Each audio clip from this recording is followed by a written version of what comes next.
Hey, Jim Starwalt here with your McHenry County April 2024 market updates. Basically, across all of the inventory as well as listing count, we're seeing a lot of consistency.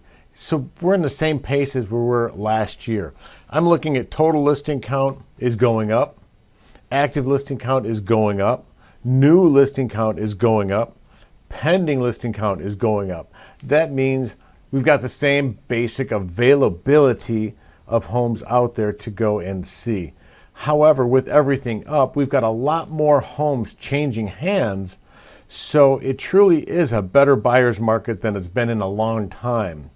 What we're seeing is more homes coming on the market, but you got to be fast. You got to be with a team of agents that can get you out right away, because you don't want to miss out on that home, because it's coming on the market, but it's going to be gone in less than a week if it's a good one. If you want to know more about what's going on in your particular neighborhood, your particular home, give me a call today. I'm Jim Starwalt, leader of the Star Home Team at Better Homes and Gardens Real Estate.